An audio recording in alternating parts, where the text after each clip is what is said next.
it's great to see that everyone's joining from different parts of the country. A lot of representation from the south this time around. And it's good to know that a lot of us are driving two-wheelers or have ridden one, whether that's for commuting, personal travel, just generally, going on a road trip. And that's exactly what makes today's conversation so important. That, over the past few decades, there's been a rising two-wheeler ownership, and you see it everywhere. It's ubiquitous on our roads. And it's not a niche category of mobility in India. They make up more than 70% of all motorized vehicles on our roads, and they're integral to how students reach their classrooms, families access healthcare, gig workers earn their livelihood, and cities move day in and day out.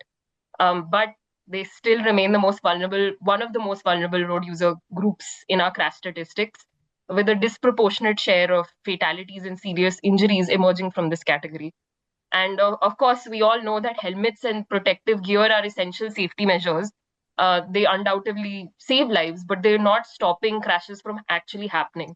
So, what we need to explore today and what we hope to is how safety can be strengthened systematically for this road user group through policy, technology, and enforcement to reflect the realities of how two-wheelers are used in India. And that's exactly the focus of today's session, which is to build safer two-wheelers through policy, practice, and progress. My name's Asta. I'll be your host for today from the Crashfree India team. And for those joining us for the first time, Crashfree India is a research and technology non-profit initiative, which was co-founded by the teams behind the Indian Road Safety Council and CAST24. Everything we do at Crashfree India is guided by one long-term goal, as our name suggests, a crash-free India, but by 2040. And through conversations like this, we hope to bring together voices from, the industry side, from policy, and from citizens themselves, just to understand what are critical steps that we can take to, move towards making this vision a reality. So to help us explore what meaningful change in two-wheeler safety could look like, what it has looked like, we're joined today by two experts working at different ends of the safety ecosystem, from a technology innovation standpoint to regulatory and standards, to the regulatory and standard side. So our first speaker is Mr. Aayush Kumar, co-founder and CEO of BYTES, a deep tech startup pioneering India's first AI-driven ADAS systems for two-wheelers and backed by What the Fund. BYTES develops real-time AI-powered crash prediction and rider assistance technology designed specifically for the dynamics of two-wheelers on Indian roads. The solutions focus on preventing accidents before they occur rather than just responding to them, addressing the high vulnerability of these riders in urban and rural traffic. Recently, BYTES was acquired by Cautio, a leading AI-driven video telematics and road safety intelligence company. This acquisition strengthens BYTES' ability to scale its rider-centric safety solutions across OEMs, fleets, and urban mobility platforms to ultimately create a two-wheeler safety tech stack and bring advanced safety technology to millions of riders across the country. We're also honored to welcome Mr. Balraj Bhanot, a distinguished expert in vehicle safety standards and regulation and the key architect of many of our safety systems today.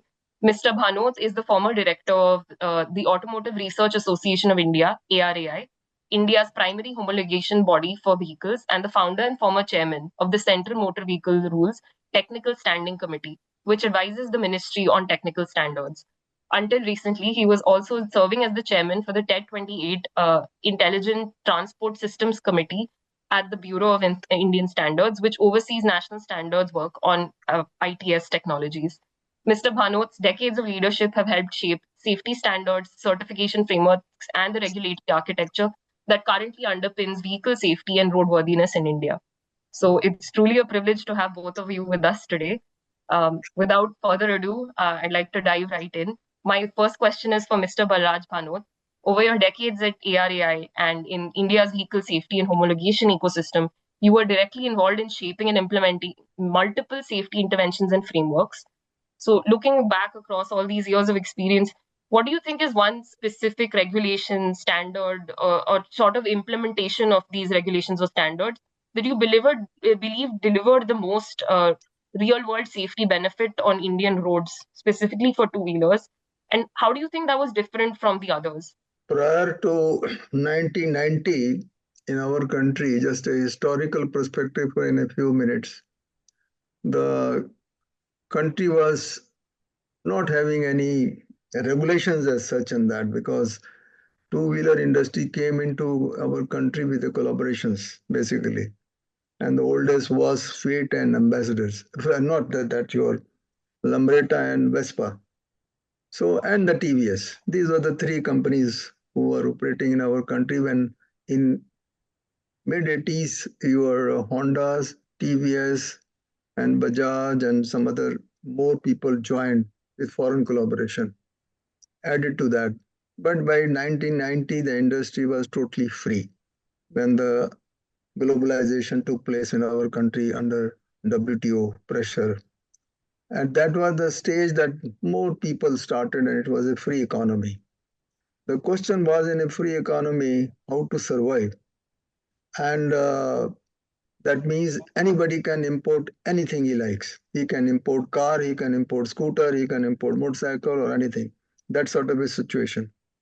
So the need, and 1989 was the first Motor Vehicle Act came in the picture. So I was the first chairman, was asked, I was a Deputy Director General in Ministry of Heavy Industries. So I was asked to frame the regulations under that and rules of the game, how the industry will grow in our country. So that is how we started. And this concept of creating a CMVR technical committee, not as a one-time committee, but a permanent standing committee. The name itself was CMVR Technical Standing Committee. And that technical standing still exists. Almost 30 years have passed, and all regulations are being regulated through that only. So I handled this thing for almost 16 years of this period. And we introduced one by one, different regulations stage by stage. With simple regulations like even lighting did not have any standard in our country.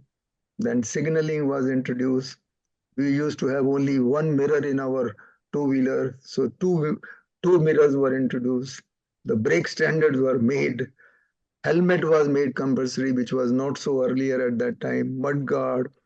So simple things. And of late, of course, then we added more to that because then the focus shifted more toward the emission after 2000 when Euro 1 introduced in the country, and now we are in Euro 6 stage by stage.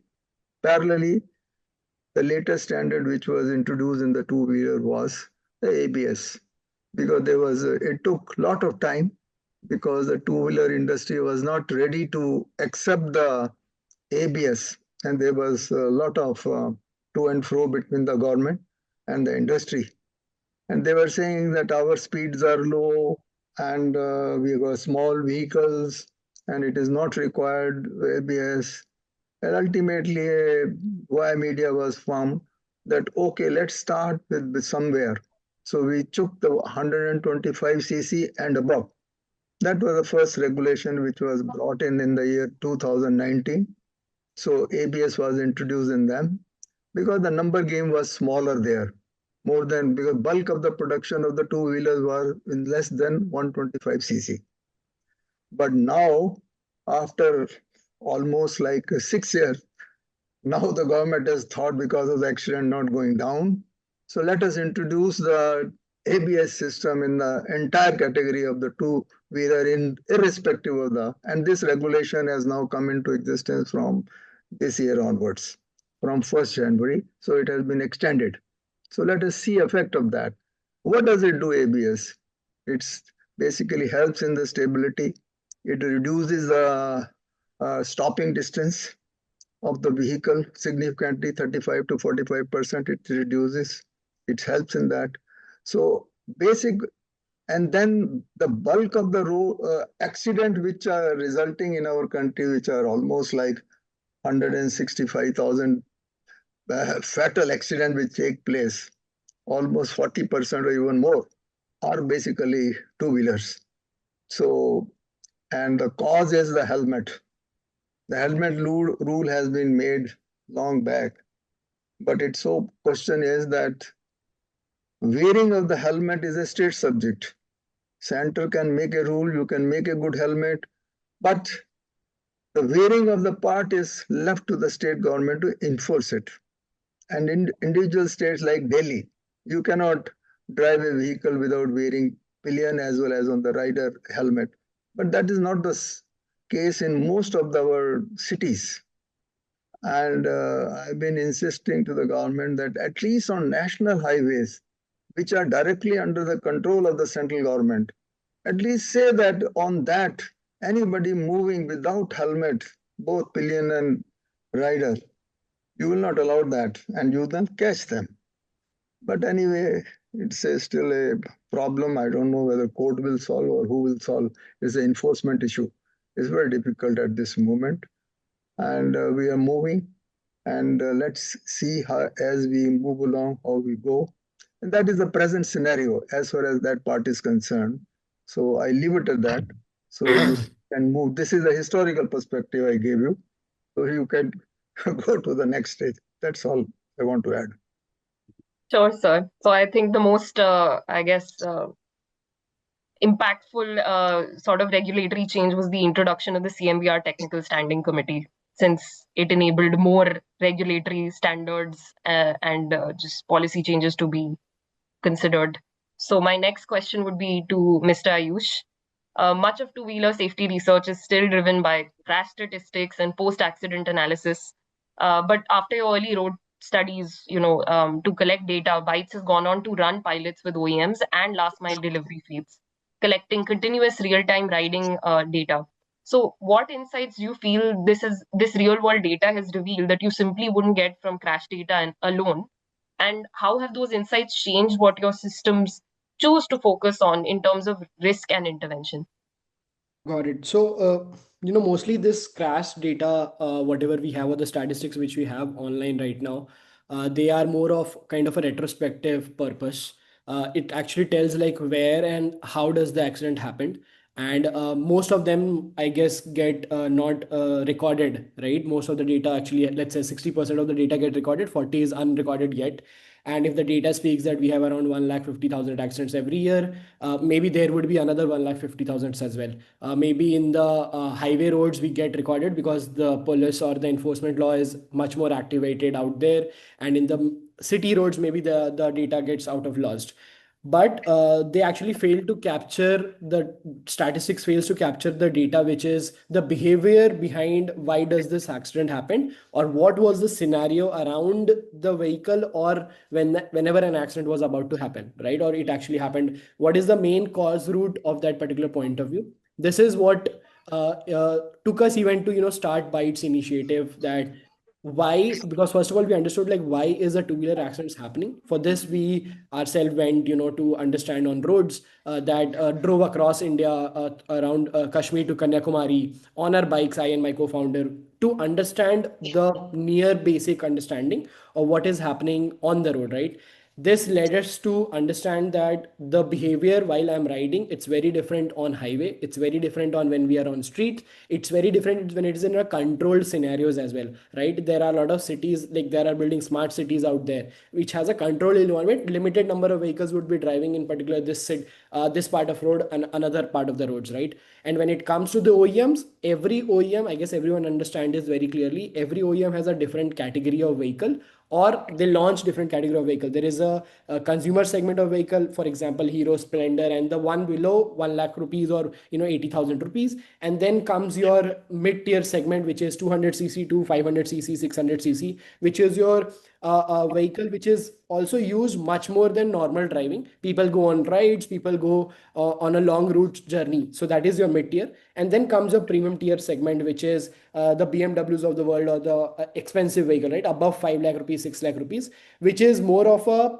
passion vehicle, I would say. It is not just meant to run on the road, or people do much more than that. They keep that as almost as a car, right? Because the cost is like quite heavy. And here the people are very pro technology. People care about what tech is being used into my vehicle, and they are much aware as well. So after working, so we worked with all of the three categories of the OEMs, and obviously one category is your gig economy, where your delivery rider comes in. I will talk about that later. So this three category of people has a different use cases of how a safety tech or a technology can help them save vehicles on road. So when we started talking to them, we understood that there are two set of features ideally, right, which actually takes the control of the vehicle. And then there is your passive features, which actually does not take your control. It's mostly alerts most of the people would have heard about blind spot alert, collision alert, distance keep alert. And in active control, it comes basically taking the control of the vehicle, dynamic cruise control. Most of these features are into cars right now. It has not come into bikes yet, but the alert features has came up. So the consumer segment, which is very cost sensitive market, ideally your vehicle cost is around 1 lakh, 1,20,000. Here, ideally 1 to 2 features would be actually deployed out there, is what we learned. That you can only involve a feature like blind spot, which involve very less compute power, because if the compute keeps on increasing, the feature will also increase and the price will increase rapidly higher. Then here comes a second, and also in the first segment, the consumer is not aware, right? Who buys this vehicle segment of 1 lakh rupees? Ideally, a person who do 9 to 5 job, who is 30, 40 years of old. Ideally, the youth is not very passionate to buy these kinds of vehicles, is what we have seen. Or maybe the delivery riders also buys these kinds of vehicle. So they ideally don't are very much tech aware or tech savvy, and they don't need that. But the mid tier and the premium segment is quite very interested about your technology. Right now, they are paying around 15,000, 20,000 rupees just on dash cam enabling on the two-wheeler vehicle, and the dash cam only helps them to record your vehicle data which is in the front or the image out there. So that is the only purpose. So here people has a capacity to pay, people has a purchasing power, and even OEMs have some skin in the game as compared to what it is in the consumer segment. So here actually the adoption of technology, tech like ADAS or ARAS or whatever you call it, is about to come in the near future, what we have seen.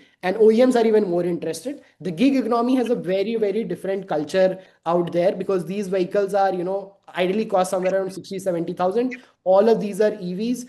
People mostly do it assemble out here in India, get products from outside and then assemble out here. There are very few manufacturers who actually manufacture this gig vehicles out there. So here the problem is not accidents to any one of these gig owners or vehicle owners. The problem to them is your downtime, right? How much time is your vehicle not running, or because of the problem of an accident happens, right? So whenever you see a Swiggy, Zomato or XYZ delivery riders on road, the worry is that the vehicle should be keep running so that the revenue keeps multiplying XYZ and XYZ and right. So here the problem is of driver monitoring system. How does a driver actually ride a vehicle? Is he driving very fast? Is he sleeping while driving? Is he smoking while driving? Is he drinking while driving? So the concerns for delivery rider is this. So we have came up with the technology, I guess it's already there, but in a different form factor for two-wheelers, where it is has to be that a camera or a vision safety system is enabled in front of the dashboard of the vehicle, which captures the face of the rider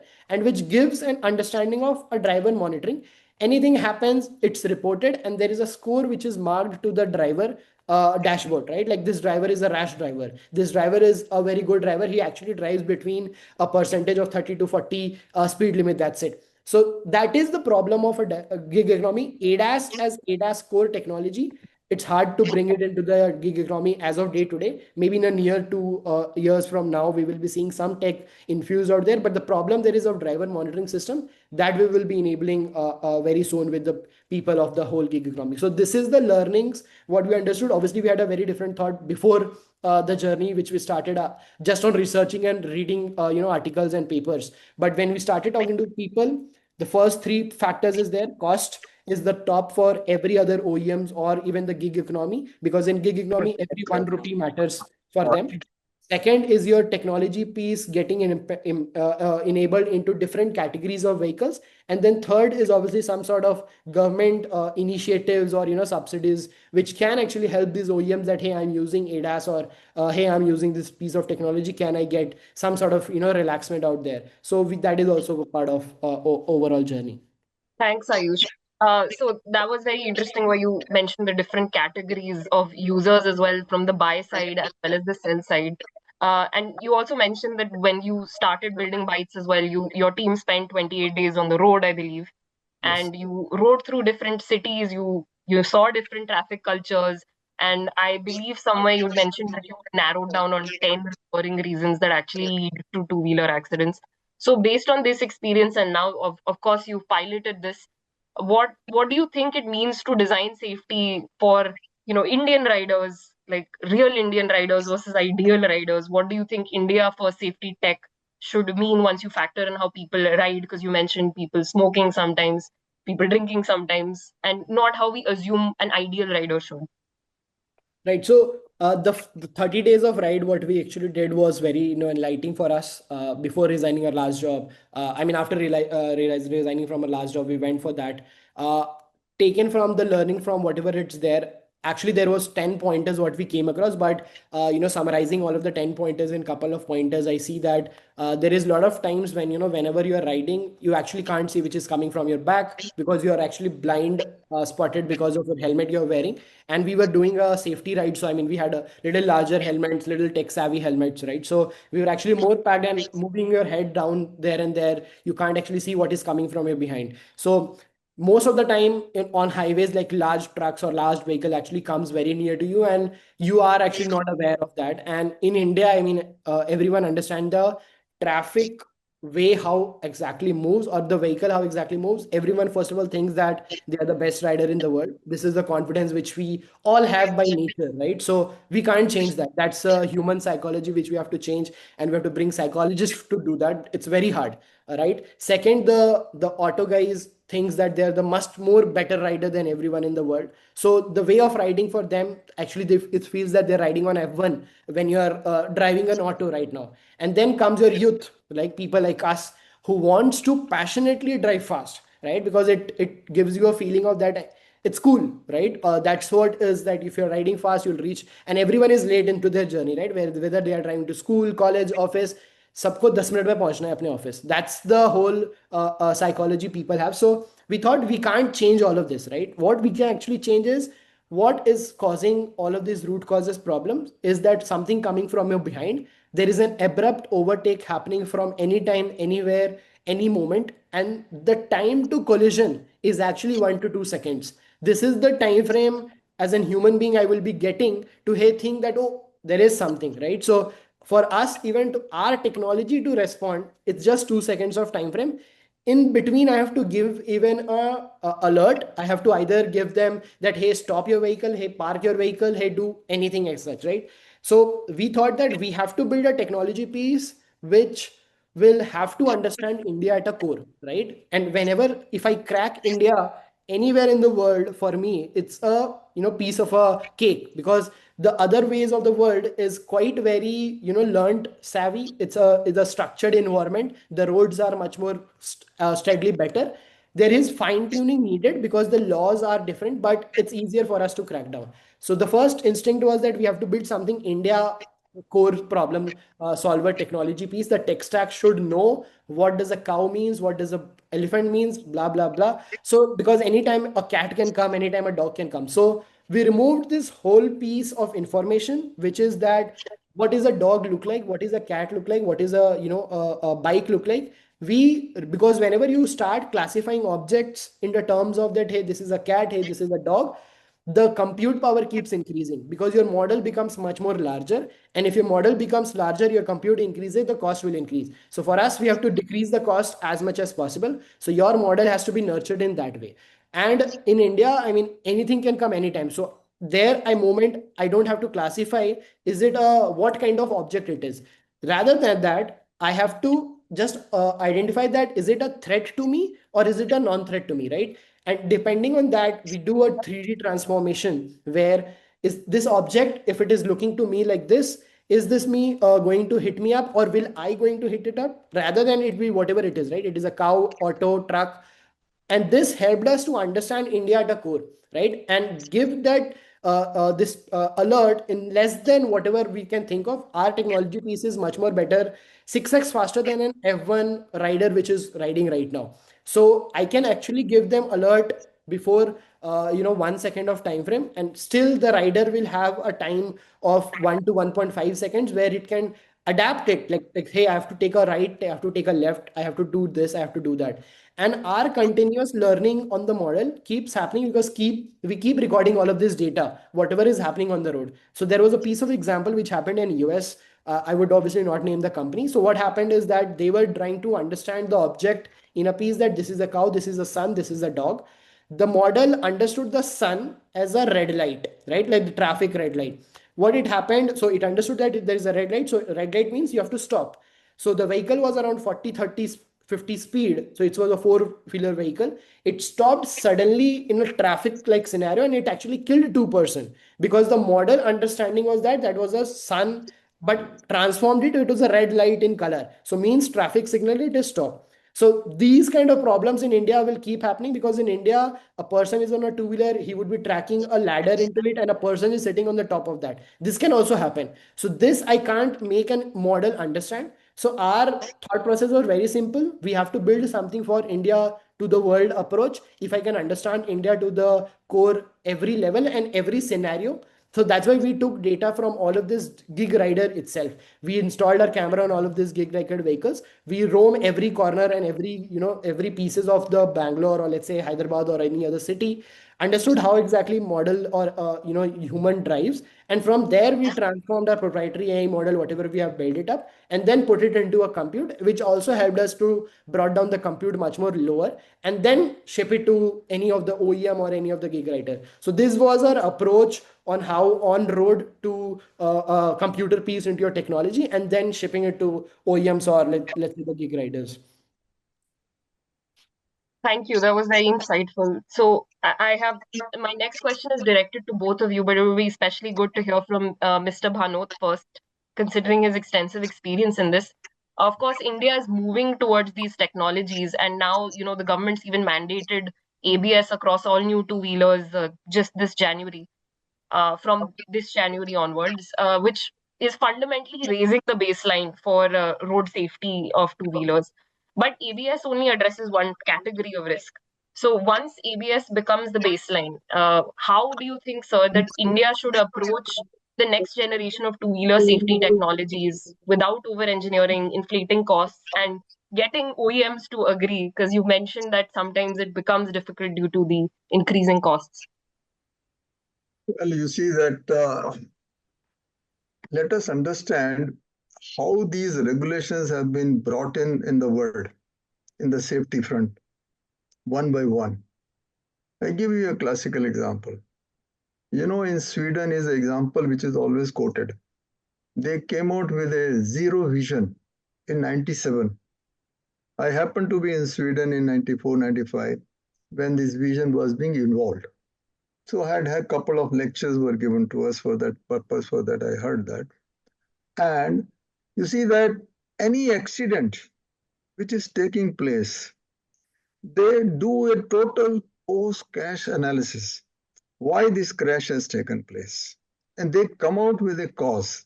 If this was the cause of this accident, and we have to come out. Is there any technological intervention if we do in a vehicle? Can that solve the problem? They come out with that answer. So that is what they did for all the accidents whichever took place in entire Sweden, anywhere. In our country, 165,000 accidents take place. 40 to 50% are your two-wheelers. Is there a single cause which comes out of one accident which is reported? This accident could have been avoided if this technology would have been introduced in the vehicle, or this information was available, as Aayush was telling, or for that matter, even the hospital, where the infrastructure was okay, it needs a correction.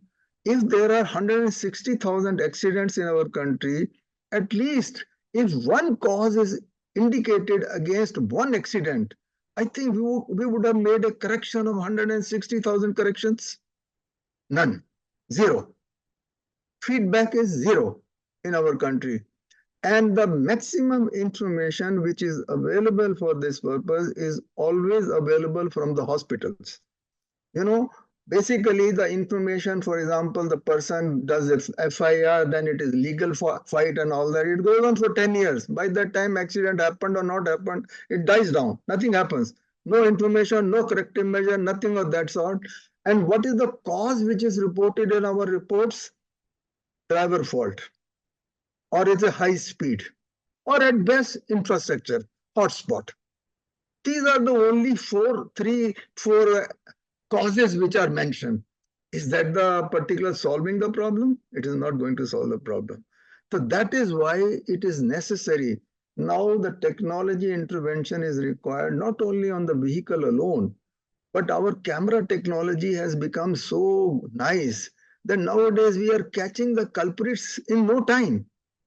Why can't we find out the real cause of the accidents which is happening place? Why can't we use the camera for that purpose extensively? When they say catch the culprit making a mischief, why can't we find out the same analysis out of the camera output that this accident has taken place and make the requisite correction? We are missing the game. Camera can be used easily whether the person has worn the helmet or not, whether he was doing a triple riding, whether he was using a mobile, whether he was illegal, any violation or anything like that, of any type of a mistake he was doing, or there was a fault of the person who is coming from behind or a side or whatever it is, or he did a bad maneuver. So identify that if there are no post-case analysis, at least do the camera analysis and come out with corrective measures, which are missing. Otherwise, we'll continue. We decided in our country in the year 2010 that by 2020, we will make the accidents half. Nothing happened. 2020, we again changed our mission. We will do it half by 2030. Now we are in 26. What has happened? It was 1.5 lakh at that time. Last year it was 1.65. So how do you say that we will reduce it to half? I do not know. So basically, it's a question of collecting the data first, which is missing in our country. We should first use the technology which is available today to find out the real cause of accident and take corrective measures. Unless we go in that direction, we may do anything we like, nothing will happen. And we are using the prime age of the people from 18 to 45, which is the prime age of the people, and they are getting killed.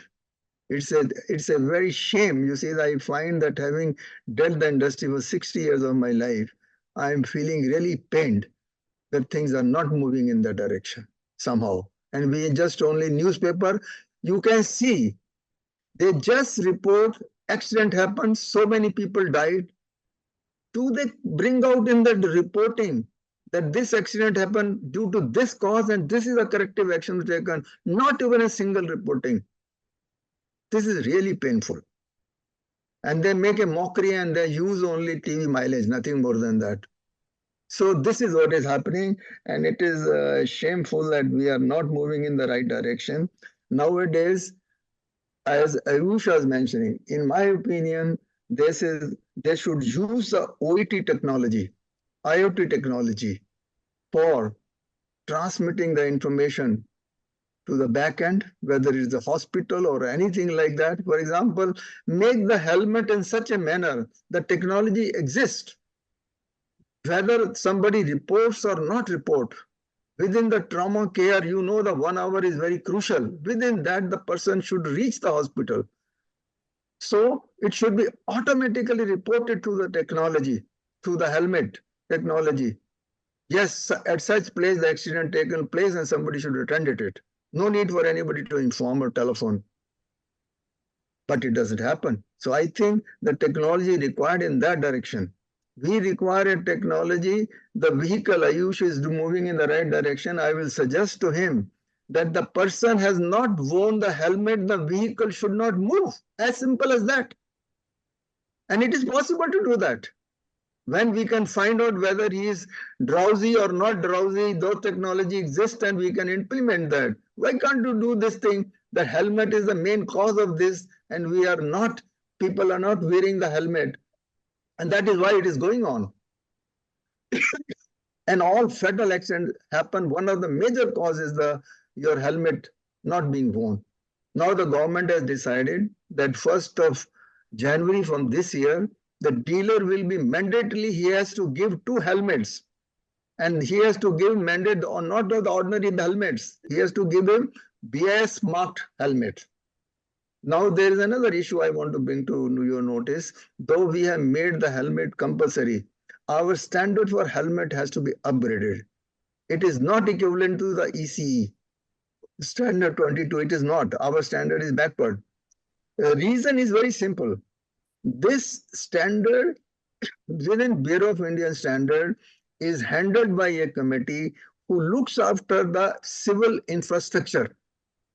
That means though construction people wearing those helmets, static type of a helmet, so it so happens due to the ages that standard has been handled by them because at that time no vehicle for construction they needed a helmet and they made the so we have fought number of times. Let this helmet standard, which is a mobile, it's used in the mobile application and their international standard, let it be compatible to that due to whatever reasons because of the vested interest or the industry interest. They don't want to change the standard and we are not equivalent to that. That is another weakness in our particular this thing.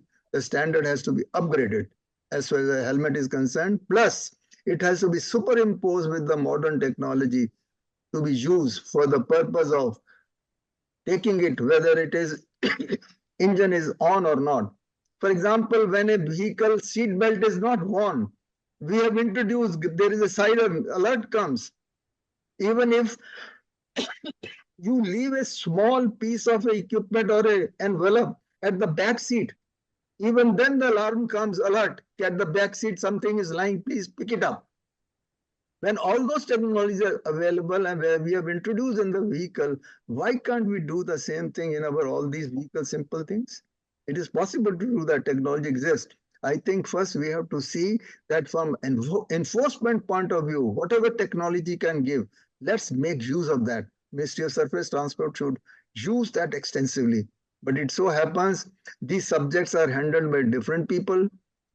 Police department comes in the picture, state department comes in the picture, civil structure people come in the picture, vehicle people have no role to play in that. So it is a complex subject and I think it requires a very sort of a approach where all these people are involved, but somehow difficult. And you will be surprised to know in our country, a subject of ITS is not been allocated to any ministry so far.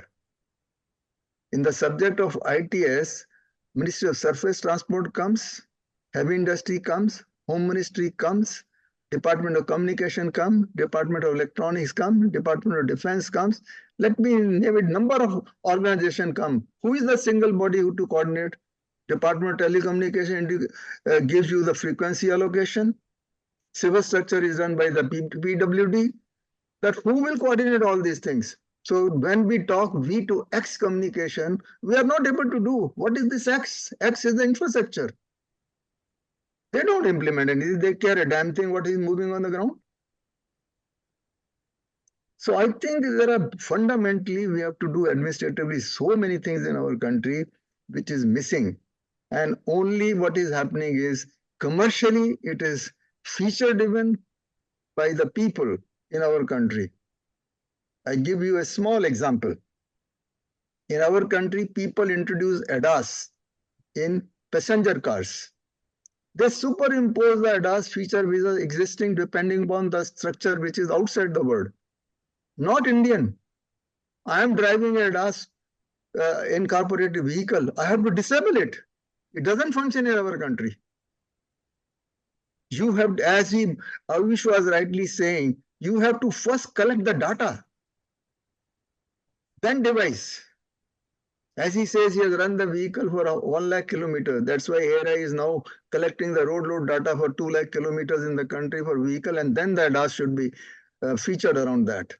So I think these basic fundamental principle things are to be done in our country before we move forward. I stop it at that. It says that I have taken the time of everybody. Thank you, sir. That was very comprehensive, and I think it transitions exactly to what Aayush would like to cover on this aspect. So, Aayush? Yeah, so 100% agreed on that, right? I mean, ABS was a milestone for us in India, 110%. It is one of the best thing to have in a two-wheeler vehicle.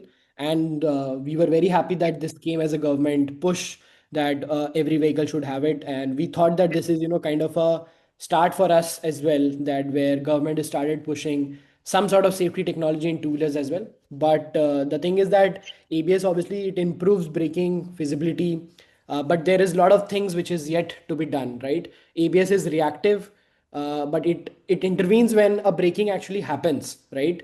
ABS does not address a lot of other things like blind spot, cut-ins, hazard visibility, low visibility detections.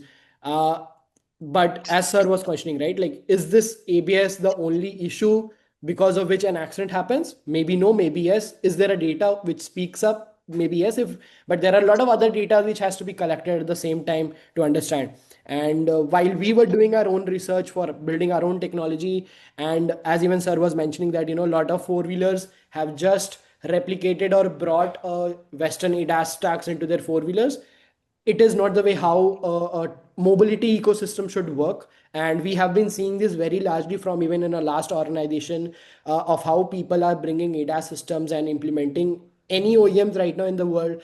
India, at least, you see most of the vehicles are equipped by Western ADAS, and whenever you take it on road, it start beeping every other object which it sees on the road, right? If it is a camera based system or if it is a radar based system, it understand every other object as an alert to, or as a collision, or as a kind of a detection to it. But this is not every stack which is moving outside of your environment is not a harm to you, right? Everyone will not just go and hit your vehicle. There is an understanding which has to be made very clearly that X, Y, and Z, if there's an object beside your whole environment, maybe only X is your threat to you, right? So this understanding is very much needed. Then only people will not, like sir spent huge amount of money to buy an ADAS related vehicle, but he is like right now, stopping that ADAS. Right. So is that the way how we are going to move ahead? Maybe not very sure, right? That's not going to help us.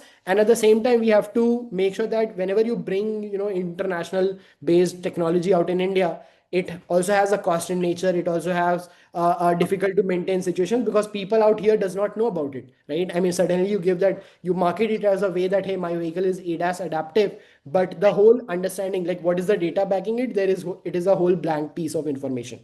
So personally, from a technology point of view, what I think is that there is set of features which is should have been mandated, and it will mandate over the next, let's say, decades, right? I mean, in a 1 year, 2 year down the line, does not happen. Over a decade, it should happen, and the next generation stack should at least have a camera first technology, which will actually help to understand everything around the scenario. It's not just that I am pitching because I'm building an ADAS, but camera will actually help it up to see the whole environment around it. It will help us in insurance. It will help us in accident identification. It will help us in who is driving in what kind of nature, who is a rash driver, who is not a right driver, who is a bad driver.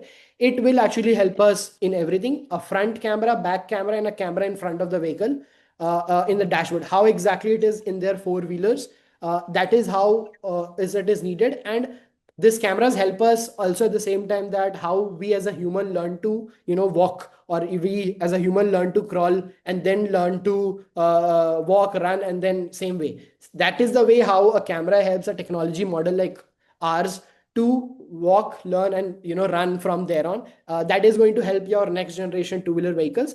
Rather than directly imposing lot of features at the same time, there will be a subset of features which will going up, as I was speaking about driver monitoring system in the rider gig economy, where it is very much important, needed as of day to day. It's a need of an hour. In people like us, like youth driven vehicle, there should be blind spot alert, because it's going to help a lot of. And we have research which speaks on how, let's say, 30 riders drove, from that 15 to 20% of 20 riders were actually helped because of blind spot alerts. We have showcased that kind of technology which is being functioning, and it actually gives an alert to them whenever it is needed, right? So these are the things. And obviously, I mean, cost comes a lot of point in whenever we talk about two-wheeler vehicles in India, because the cost sensitive market. But now how ABS has been mandated, and most of the OEMs are building it by their own. Most of them have been taking by companies who has been the tier one into the ecosystem. Everyone is doing it right now. Same way we see that people like us or people like Cautio would be, kind of an enabler in between who start this initiative, and slowly and steadily how other people are adopting it would happen. I guess maybe we also have a video of, how exactly we and foresee that the next two-wheeler generation would be taking up, what are the feature actually can help. Maybe if you ask again, if we can pull it up, we can show to the audience like what is kind of safety features which we are talking about, what it can help them, what it can't, and then actually they can understand that dashboard better. Sure. Yeah, I guess I'll speak according, so it's fine. You don't have to play the music. So this is, kind of a vision what our vehicle sees. One is so Vroom is our product name. So we have classified objects which is standing on the right, standing on the left. We understand everything and we make a distance out of it. What exactly is the distance? I guess the video is not playing. Yeah. So once it moves, we have blind spot monitoring where we see every blind spot alerts what is happening up. So we have LED alerts in front of the vehicle. Also on the dashboard, it gives an alert. So whenever a vehicle comes from the right, whenever a vehicle comes from the left, and which is actually an alert to you, it will give an alert that, hey, be alerted. Or if there is two vehicles coming from your behind, it's a dual blind spot alert. So both of the LED alerts, and these mirrors are actually, on your vision, so you don't have to get distracted while driving. And most of the people right now see their phone while driving because the Google Maps is out there, so you follow the maps and follow up. Then there is real collision alert, wherever a vehicle is much more nearing to you and it is about to hit you, it will give you alert and you have to get alerted that this is how a vehicle is coming from my back. And when you are yourself nearing to your vehicle, very much near, there is a distance which you understand as a technology has to be mandated. And these are the important reason. This is one of an IP feature which you have developed where a collision is about to happen or a vehicle is coming up. Because we are a vision based technology, we see a vehicle which is coming from the front much before a human being can see that. So it will give you an alert prior to that happening. And then there is this simple feature called distance keep alert. There is a specific distance which you have to keep it from a rider which is in the front, from a rider which is in the back, and then according to that you have to maintain that distance, because if you go near to it, it will be hard, it will be very tough for a rider to drive in that scenario. So these are the very simple yet very needful feature which is needed as of day to day in a two-wheeler.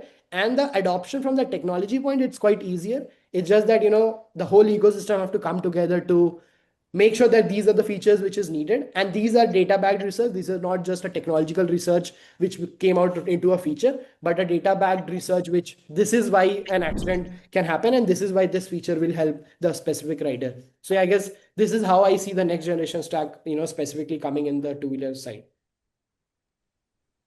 Thank you, Mr. Bhanot and Aayush, for your insights. I believe due to paucity of time, we may have to skip on more questions from our end. Would love to open up the questions to the audience now. If anybody has any questions, feel free to unmute or type in the chat. Yeah, so Mr. Prashant has asked if, like, towards to both the panelists, like, what's your take on imparting practical skill training to the first timers or beginner taking on the roads? So I guess sir would be much more better to give an understanding. I also have my point of view, but I would like to sir to go first, and then maybe we can. Well, you see, the beginner nowadays, it has become mandatory to go through the driving training school, who give a sort of a theoretical test also as well as a practical. All states are setting up driver training schools, and for two-wheelers, three-wheelers, four-wheelers. Not only that, I will suggest there should be a mid-course. That means depending upon like gig workers, they should be put to training every 2 years or every year, depending on frequency one can decide. Retraining them, depending upon the type of accidents they have incurred during the period of 1 year or 2 years. So there should be a penalty also on that. And based on that, for example, even their license should be withheld for certain period, as happens abroad also. You see 3 months, 6 months and all that as a penalty. In the meantime, they should be retrained, need not be charged. It can be at government expense or nominal charges. They should retrain and again put it into the service. So retraining is a very essential thing, because most of the people, I know the drivers or even in vehicle, our four-wheelers and trucks, so many features have been now introduced, new safety features have been introduced in four-wheelers. Most of the drivers do not know a damn thing about them. Leave aside that, even dealers who are selling the vehicle, even they do not know those features. That is a communication gap. When I bought the ADAS car, I was asking the dealer, can you explain me? How does it function? I make the rules, I make the standards, so I knew it. I said, let me check from him. He doesn't know it. And these people do not make even a catalog of that, how the ADAS is to function, because it has been copied. There are copyrights in that. So this is what is happening, the situation on ground. We must understand that. So I think this retraining is a big thing, but I just want to add before you close, other people may not ask. One thing is, like China has done, they have stopped two-wheeler in certain cities altogether, or they have categorized certain areas where the two-wheelers cannot come. I think we have to also find out that thing. Such crowded areas and all this, we should stop two-wheelers in those areas and all that. Not only that, on our highways, because of the maximum number of population in the world of two-wheelers in our country, 200 million, it is a hell of a lot. And for that, there should be dedicated lanes. For example, on highway, the left, the shoulder lane should be extra width, and we should have a lane only for the two-wheelers. Now two-wheelers come in the first lane, and they create a nuisance, and they pass like a zigzag in between the traffic.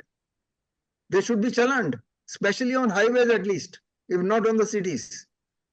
So this is a very important thing. They should do it. But I don't know who will take care of those sort of a thing.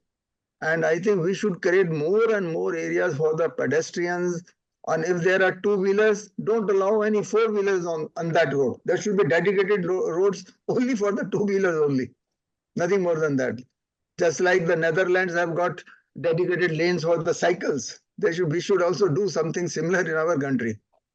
And they should not be allowed to come in the lanes where the four-wheelers drive. Anyway, these are some of the ideas. Maybe somebody can innovate them and do some superimposition of better laws. But something special has to be done for two-wheelers in our country. Otherwise, things will not.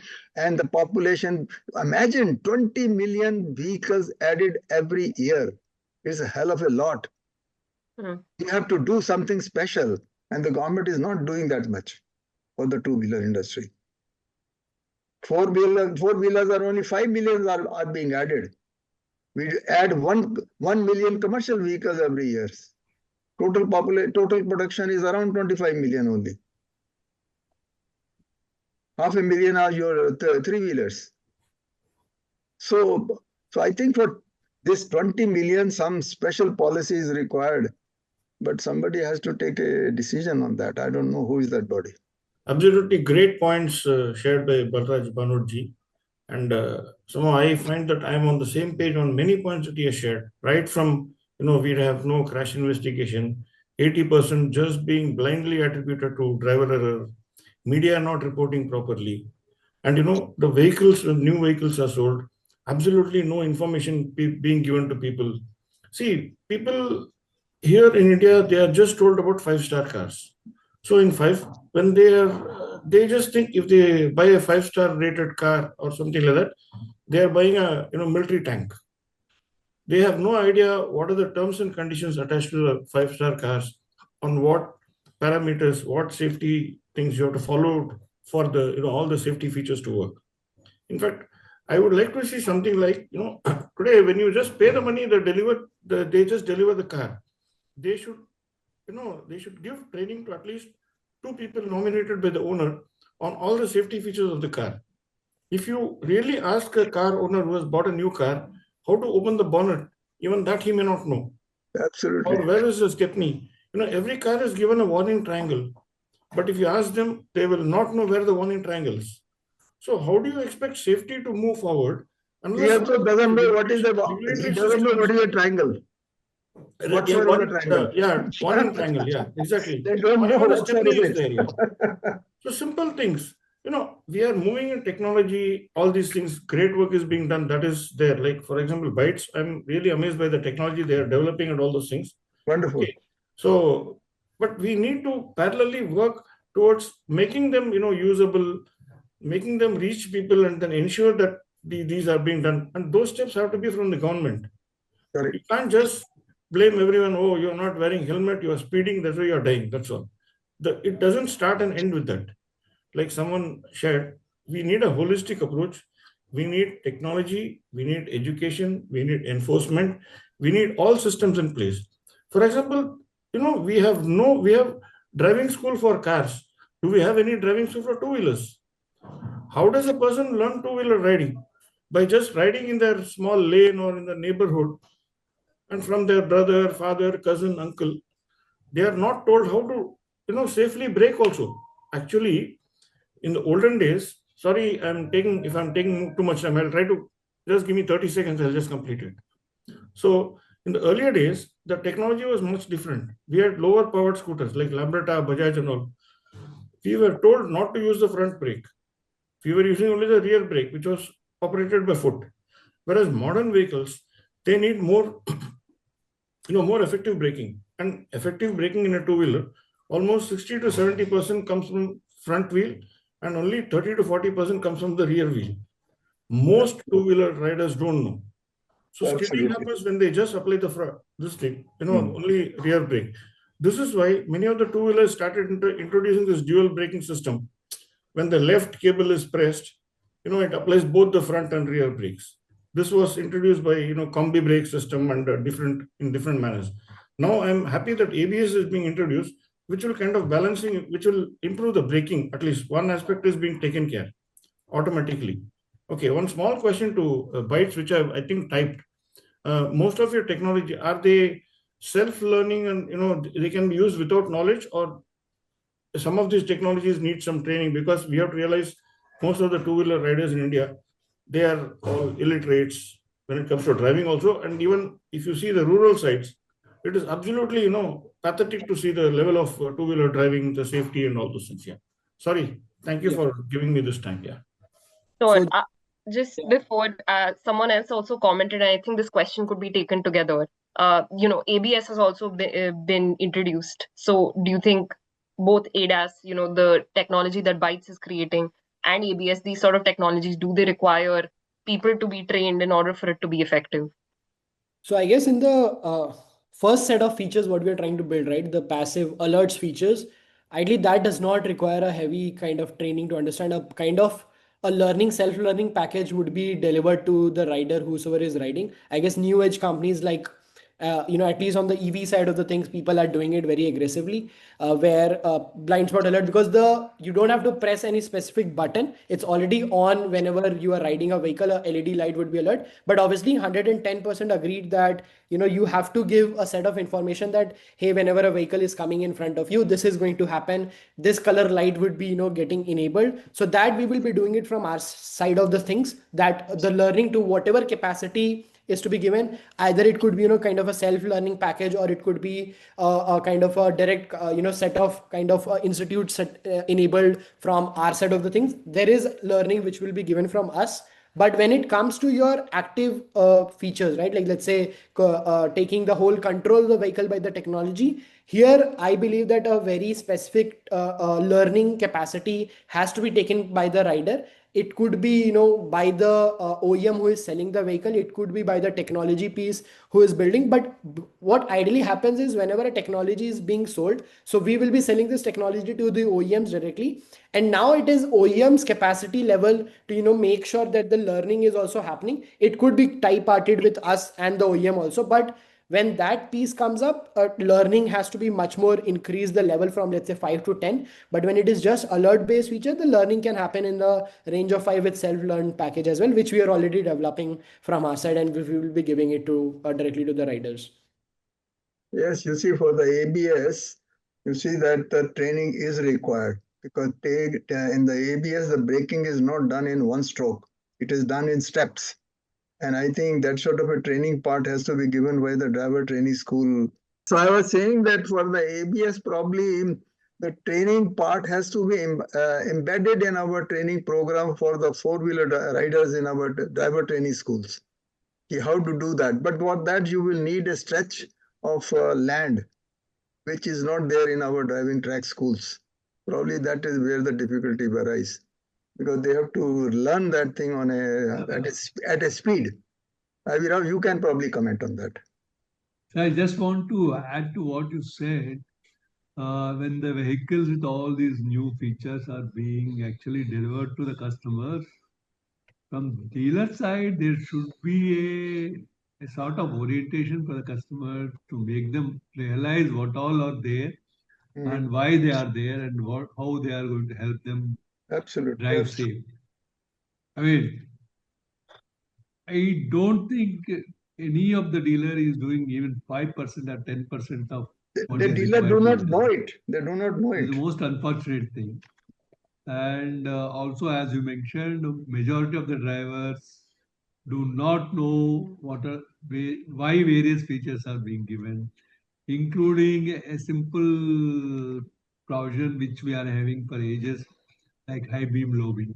When to Yeah, use a low beam, when to use high beam. headlight beam adjuster. Yes, sir. I So, noticed most of the dealers do not know about that. I sometimes ask them, do you know what is this leveler thing? I just, as an innocent man, I ask the dealer, sir, I don't know. They have put this thing, this is used for light. I said, what do you mean by light? Something surprising. And he said, you rightly said that. I agree with you. sir, last point I have is I think we should also try to understand many of these users why they don't want to follow any regulations, including traffic rules. Yeah, I that is think also it's something to do with the psychological behavior and the increase in two-wheeler users because of last mile delivery thing has really worsened the situation at most of the crossings. Absolutely. You see that we are facing problem from ASAN, your own industry association. They tell us that the government is forcing us to introduce all these safety features and all that, whereas the general public doesn't know what for they are. So they don't know how to use it. So just like the 4 seat belts, 5 seat belts are being put in the car, who wears the seat belt at the rear seat? So we have 50,000 rupees, we are paying extra for that. And sometimes taxi people put a cover on the top of it. So where is the need for a seat belt at the rear? So for 20 years we have installed that. It is not being used. And nor there is an enforcement of that. So on that note, I'd like to give a few concluding remarks. Thank you, Mr. Bhanot and Mr. Kumar, for taking out the time to talk about your experiences and how you believe that two-wheeler safety can be strengthened. So as you know, we're coming to an end with this session. I'd like to highlight some work that we've been doing at Crashfree India and why we've taken it up. Would be great to hear people's inputs after the session as well to strengthen this work. But I believe both Mr. Kumar and Mr. Bhanot and even Mr. Ivy Rao have mentioned a huge category of two-wheelers that faces different sort of risks compared to most people. They're a vulnerable road user group, as are most two-wheeler users, and they represent a small minority of two-wheeler users, but they still serve as an important case study for us to solve for in a way. And this is gig riders. So, we've talked a lot about last mile connectivity, and a lot of gig workers are both offenders as well as victims in the case of two-wheeler crashes. Um, Often you'll see and complain about the number of challans you're seeing them rack up or the number of offenses that they're undertaking, but they're also victims a lot of times in these crashes. And we've seen certain cases that have made the headlines, of road rage against gig workers, for example. So they face a very unique risks, but at the same time, very similar risks to two-wheeler users because they represent the intersection of two groups. One is obviously male young breadwinners who are overrepresented in the crash data, as Mr. Bhanot rightly said. The 18 to 45 age group is overrepresented. It's unfortunate how many young people are dying, and of course, two-wheeler users. So that's exactly why we've been studying this issue of gig workers' road safety for the past 6 months, and we've also recently launched a brief. I'm just going to quickly screen share a little bit of it. Essentially, what we found through talking with a few gig workers, so we had in-depth stakeholder consultations with them. We went through publicly available challan and crash data. We went through the secondary literature, the international and Indian research that exists to create this brief. And this is just the start of the work we are undertaking, since we plan to not do research for the sake of research, but actually create meaningful interventions out of this. But I'd be happy to share the link in the chat. We found 3 major categories of risk, which is, the structural and occupational risks they face due to the nature of their work, how long they're on the roads, and of course, individual side issues, which are operational and behavioral risks. On top of that, there's a lot of need to be sharing data, to be discussing this issue, because a lot of data is being collected by platforms, by the OEMs. As Mr. Kumar highlighted, BYTES is also working with last mile delivery fleets. So a lot of this could be used to solve for them. And because this is a data-rich group, if we solve for this, less than 5%, maybe we could solve for all two-wheeler users. And that's exactly our hope at Crashfree India. So we'll be launching a larger study to interview stakeholders, not just the gig workers, but also people from traffic police, the platforms, trauma centers. Bhanot sir had actually suggested we approach the personnel at the trauma centers to understand what is the severity and the scale of these crashes. So we will be undertaking a larger study, and we'll be taking up meaningful interventions post that. So would be wonderful to hear your thoughts. I'll be sharing it in the chat as well. It was wonderful to hear from everyone, and truly a very engaging discussion today. So, Thank you. thank you. Thank you so much. Thank you, everyone.